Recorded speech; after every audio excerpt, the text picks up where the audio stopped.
Chapter 1. The Two Directions of Attention. Most people believe the difference between a life that grows and a life that stays stuck comes down to what happens to them. The setbacks they are handed, the luck they are denied, the circumstances they were born into. But if you have watched people closely, you already know this is not the whole truth. You have seen two people survive the same blow and walk away in completely different directions. The event was identical. Something else decided the outcome. That something is where the attention goes. Your attention can only rest on one thing at a time. This is not a weakness of the mind. It is simply how it works. And whatever your attention rests on expands.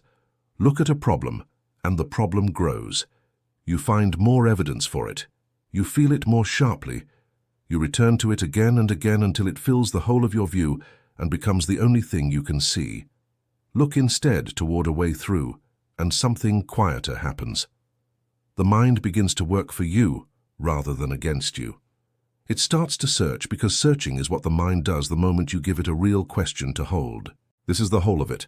Two directions, the same situation faced two different ways. You have felt both of these from the inside, even if you never had words for them.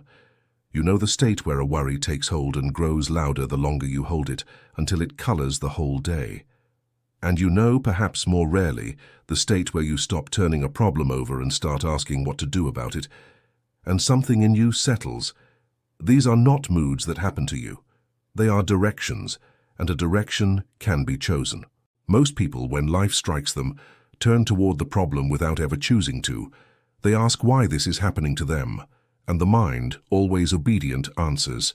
It builds a convincing case for why they are finished, and hands it over as though it were the truth. The person who moves forward turns the other way.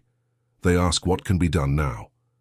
Same situation, different direction, and an entirely different answer arrives. It sounds simple because it is simple, but simple and easy are not the same thing.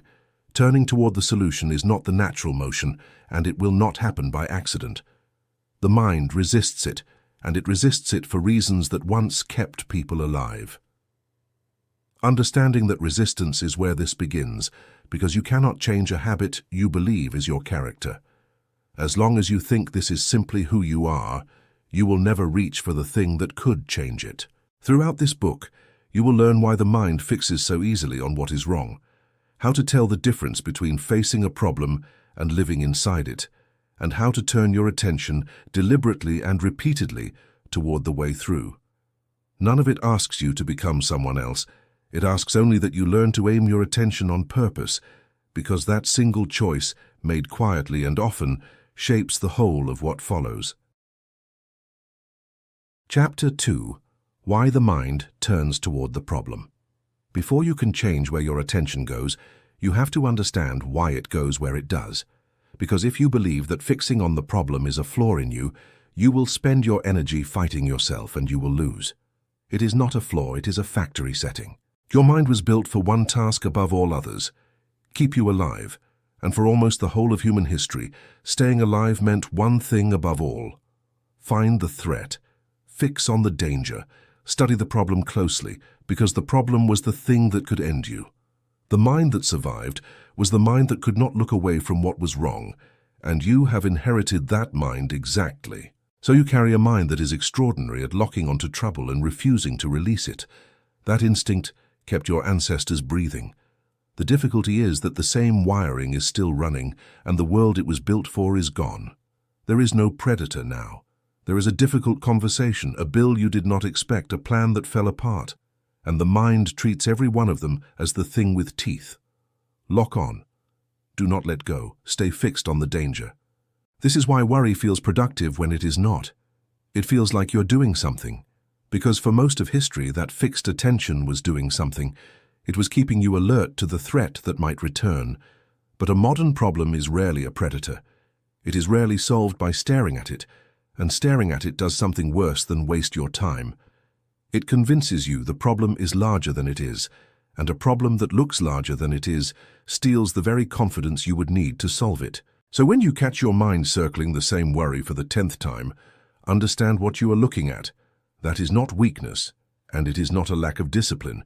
It is a survival system doing exactly what it was designed to do, aimed at a century it was never designed for. This changes what the work actually is. You're not trying to become a naturally positive person, because there is no such person waiting underneath. You are learning to override a default, and a default can be overridden. If turning toward the problem were your personality, you would be trapped by it for life. It is not your personality. It is a reflex, and a reflex can be retrained through nothing more than deliberate, patient repetition. This is worth sitting with, because most people never grant themselves this understanding. They believe their tendency to spiral, to catastrophize, to fix on the worst possibility is simply the kind of person they are. And believing that, they never fight it because you do not fight what you have accepted as your nature. That is the good news hidden inside the difficulty. What feels like a fixed part of who you are is only a habit that has never once been challenged. The moment you begin to challenge it, it begins to give way. Chapter 3. Facing a problem or living inside it. There is a lazy version of everything taught in this book, and it is important to name it early, so you never mistake one for the other. The lazy version is forced positivity. It is telling yourself that everything is fine when it is not. It is looking away from difficulty and calling that strength. This is not what turning toward the solution means, and if you practice the lazy version, you will fail, because reality does not reward denial for long. Turning toward the solution does not mean pretending the problem is not there. The problem is often real. The loss is real. The pressure is real. Denial would be a kind of madness, and it collapses the moment life tests it. The distinction is this. There is a difference between facing a problem and moving in to live inside it. Facing a problem means you look at it clearly. You understand its shape, you name what it actually is. This is necessary. You cannot solve what you refuse to see. But there is a point where looking becomes dwelling, where understanding becomes rehearsing, where you stop studying the problem in order to solve it and start living inside it as though it were an address. You can feel the difference from the inside. Facing a problem has a forward motion to it. There is a question in it, and the question pulls you onward. Living inside a problem has no motion at all. It circles. The same thoughts return in the same order and arrive at the same place. You are not learning anything new about the difficulty. You are simply feeling it again, and each time you feel it, you carve the groove a little deeper and make the next circle easier to fall into. Most people cannot tell the two apart, and so they mistake dwelling for dealing. They spend hours turning a worry over and believe they are working on it. But if the turning produces no next step, no new understanding, no decision, it is not work. It is rehearsal. And rehearsal makes the problem more permanent, not less. There is a reason dwelling feels like effort, when it is not. Your mind replaying a worry is genuinely working hard. It is generating the same distress over and over, and the exhaustion that follows convinces you that you have been doing something demanding, even useful. But effort and progress are not the same. A wheel spinning in mud works furiously and moves nothing. The test is simple. Ask whether your attention on the problem is producing anything. Is it moving toward a decision, a step, a clearer view? If it is, keep going. You are facing it honestly. If it is only producing the feeling again, you have moved in, and the task then is not to think harder about the problem, it is to turn. This is the skill beneath the whole book, not avoidance and not endless analysis. The ability to look at a difficulty long enough to understand it, and then to deliberately turn your attention toward what can be done. Facing without dwelling. Seeing clearly, then moving. Chapter 4. The wrong question and the better one.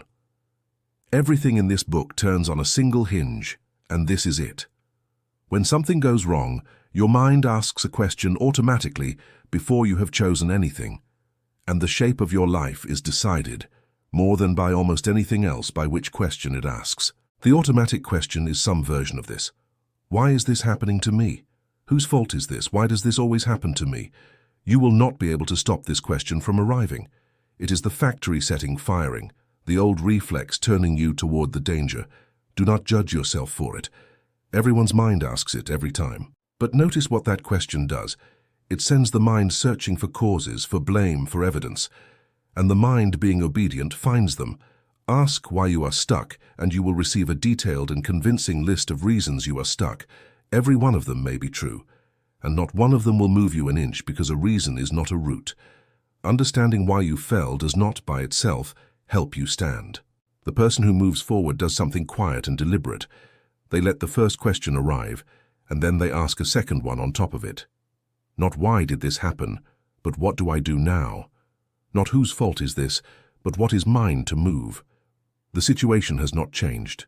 The question has, and because the question has changed, the search has changed, and a completely different set of answers comes back. This is not a trick of language. It is the difference between pointing the mind at the past and pointing it at the next step. The first question mines the wreckage. The second one looks for the road out of it. Both are available in every difficulty. Most people only ever ask the first, and never once suspect that another question was waiting. There is something almost unfair about how quietly this happens. No one hears the question their mind asks. It fires beneath awareness in the first half second after bad news, and it sets the direction of everything that follows. Two people receive the same blow. One asks why me and the other asks what now, and neither of them notices they have chosen anything at all. Yet from that unnoticed moment, their two paths begin to separate. The reason this matters so much is that the mind will answer whatever you ask it, and it will answer with total commitment. Ask a poor question, and it will build you a poor world, brick by brick, and hand it to you as truth. Ask a better question, and it will begin, however slowly, to build you a way out. So the whole discipline can be reduced to a single practice, and everything else in this book is only detail beneath it. When the wrong question arrives, and it will, do not obey it. Let it pass through. Then deliberately ask the better one. What can I do now? Say it even when you do not yet believe there is an answer. You are not looking for the answer in that moment. You are aiming the mind, and the mind, once aimed, does the rest on its own. Chapter 5. What is yours to move? The better question, what do I do now, is powerful, but on its own it can overwhelm you. Faced with a large difficulty, the honest answer to what do I do is often everything, and I cannot do everything. So the question needs to be sharpened, and the first way to sharpen it is to separate what you can move from what you cannot. In every difficulty, there are two kinds of things. There are the things within your reach, and there are the things entirely outside it. Most people, under pressure, lose the ability to tell them apart. Their attention spreads evenly across both, and a great deal of it lands on things they cannot touch: the state of the economy, what another person decides to do, what has already happened and cannot be undone, the weather of the wider world. Attention spent on what you cannot move is not merely wasted. It is worse than wasted, because it produces a very specific and very draining feeling. Helplessness. The sense that you are at the mercy of forces beyond you comes almost entirely from focusing on forces beyond you. It is not a reflection of reality. It is a reflection of where you have aimed your attention. You can test this in your own experience. Think of a time you felt truly powerless. Look closely at where your mind was resting in that moment, and you will almost always find it fixed on something you could not change. The powerlessness was real as a feeling, but it was manufactured by the direction of your gaze. Turn the gaze, and the feeling turns with it. So the first sharpening question is this: what here can I actually control? Ask it deliberately and go through the situation, naming things honestly. This I cannot touch, so I set it down. This I cannot touch, so I set it down too. It sounds almost too simple to matter, but the act of naming what you cannot control does something important. It gives you permission to release it, and releasing it frees the attention it was quietly consuming. And when you have set down everything outside your reach, what remains is always the same kind of thing. Something smaller than the whole problem. Something you can actually act on. It may be one phone call, one decision, one conversation, one honest look at your own part in what happened. It is rarely the whole answer, and it does not need to be.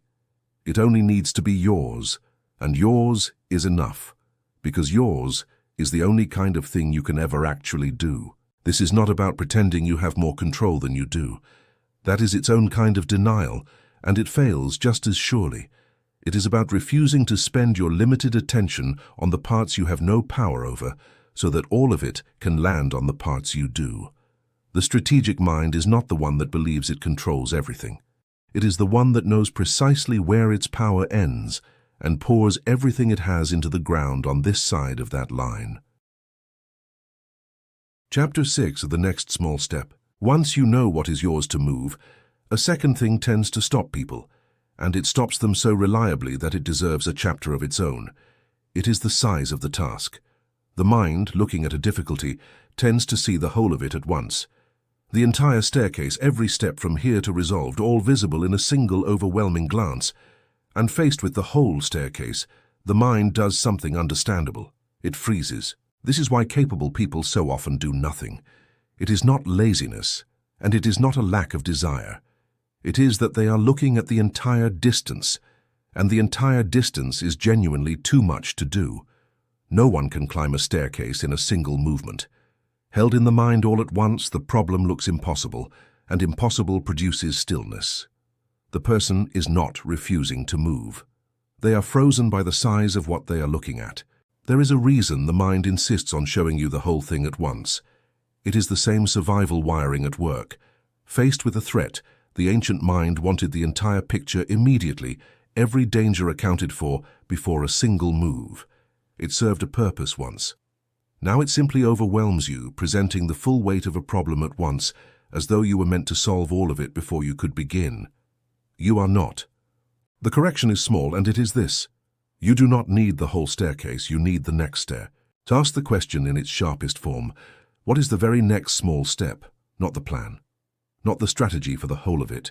The single next action you could take, something small enough to be done soon, perhaps within the hour. One message, one search, one item written down, one question asked of one person who might know.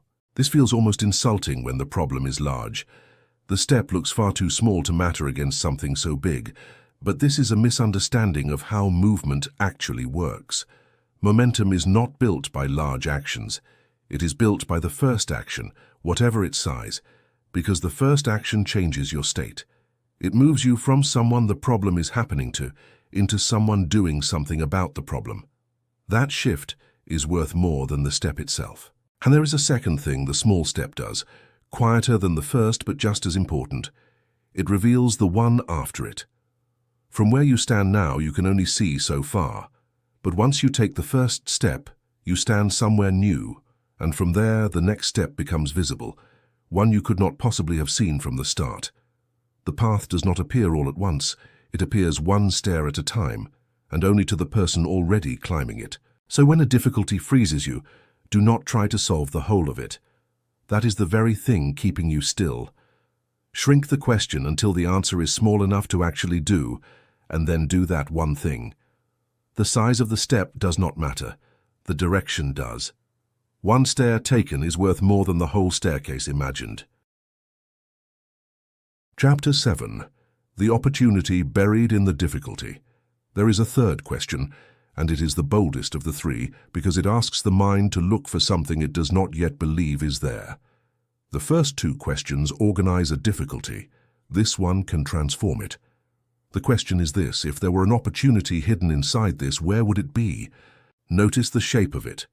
It does not ask whether there is an opportunity. That question invites the mind to say no, and the mind, still turned toward the problem, will say no quickly and with confidence. The better question assumes the opportunity exists and sends the mind out to find it. This is not self-deception. It is a deliberate use of the one thing you already know about the mind. Whatever you aim it at, it searches for and tends to find. You have seen this work in the ordinary direction your whole life. Decide that someone dislikes you, and you will collect evidence of it in everything they do. The mind, told to find dislike, finds it everywhere. This same mechanism, which quietly makes most people's difficulties worse, can be turned the other way. Told to find the opening in a hard situation, the mind will begin, however reluctantly, to look for it. And hard situations, far more often than we admit, contain one. The closing of one road turns you toward another you would never have walked. The difficulty that arrives uninvited often carries, folded quietly inside it, the exact push you had been avoiding for years. This is not a comforting story told afterward to soften the blow. It is a pattern visible to anyone who looks, and you can look on purpose while the difficulty is still fresh, rather than only recognizing it years later. This does not mean every hardship is secretly a gift.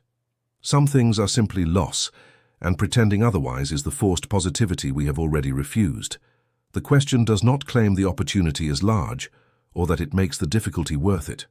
It claims only that the opening is worth seeking, and that the person who looks will find things the person who does not walks straight past. There is a quiet courage required here, because asking this question means refusing the comfort of despair. It is strangely easier to decide a situation is hopeless. Hopelessness asks nothing of you. It closes the matter and lets you rest in the certainty that nothing can be done.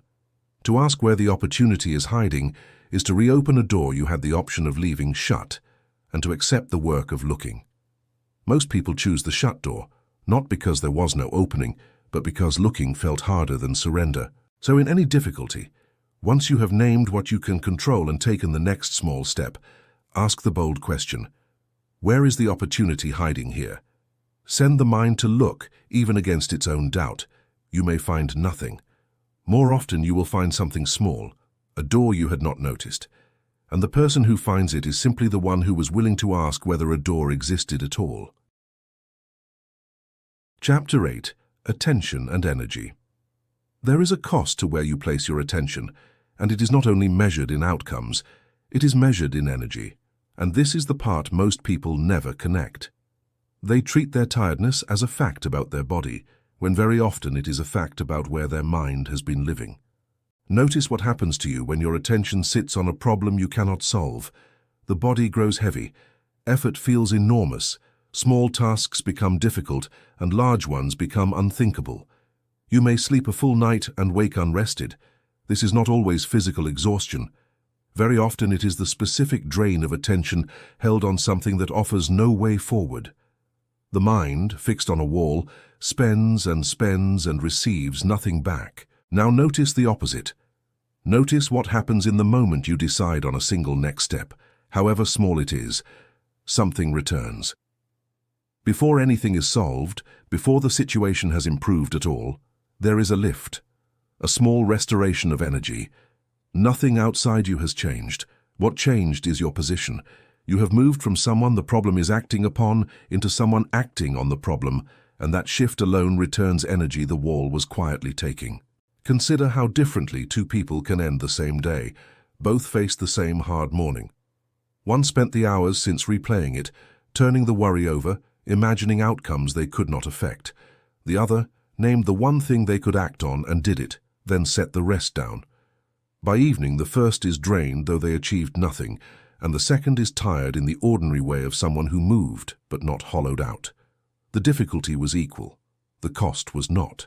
This is worth understanding, because it means energy is not only something you have or do not have.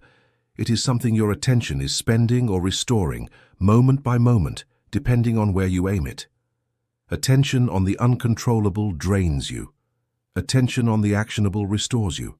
The same person on the same day inside the same difficulty can be exhausted or steady, depending entirely on which of these they have been doing. This gives you a practical instrument. When you feel the heaviness descend, do not automatically treat it as a signal to rest, though sometimes it is exactly that. Ask instead where your attention has been. Very often you will find it fixed on something you cannot move, spending your energy into a wall. And the remedy for that is not more rest, it is redirection. Find the one thing you can act on, however small, and act on it, and watch the heaviness begin to lift as the attention finds ground beneath it.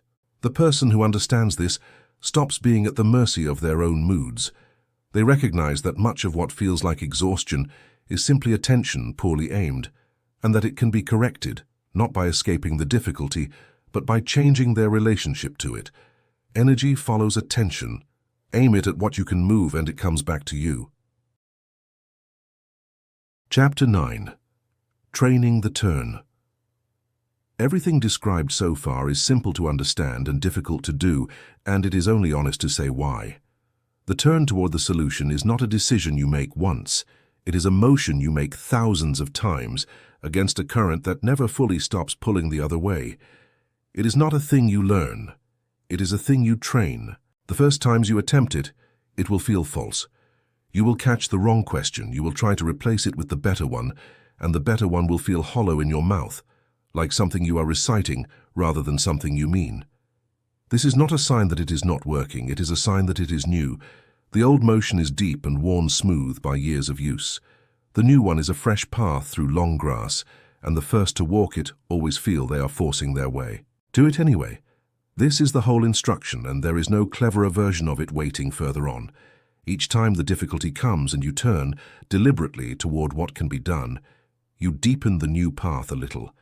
Each time you let the automatic question pass and ask the better one becomes fractionally more available the next time.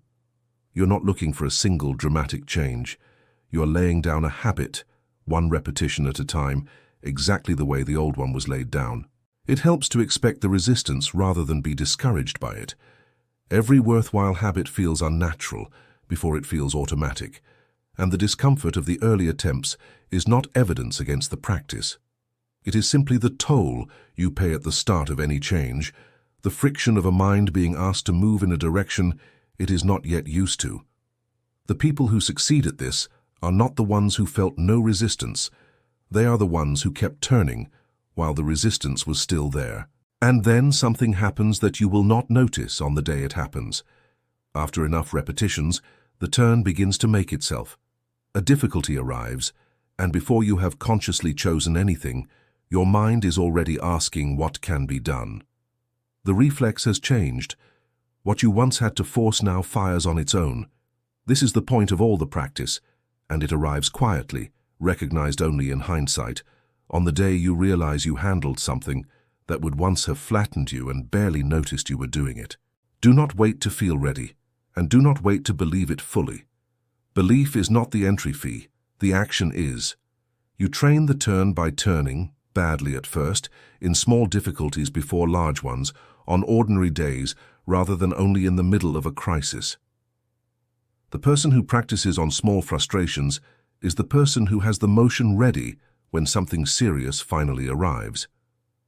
You are not building this for today. You are building it for the day you will truly need it. And that day is far easier to face if the turn has already been worn smooth by 1,000 quiet repetitions you made when it hardly seemed to matter. Chapter 10. The Shape of a Life. Step back far enough and the whole of this becomes clear, because a life is not shaped by any single difficulty. It is shaped by how you meet difficulties, repeated across years, and how you meet them comes down again and again to the direction your attention turns in the moment something goes wrong. Consider two people, given the same run of ordinary hardships, the setbacks and losses that come to every life without exception. One meets each of them by turning toward the problem. Why me? Whose fault? Why is this impossible?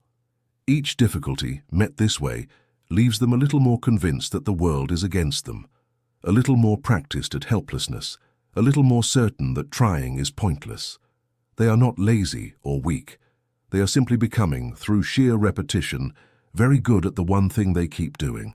The other meets the same hardships by turning toward what can be done. What is mine to move? What is the next step? Where is the opening? They do not solve every problem, and they are not spared the losses.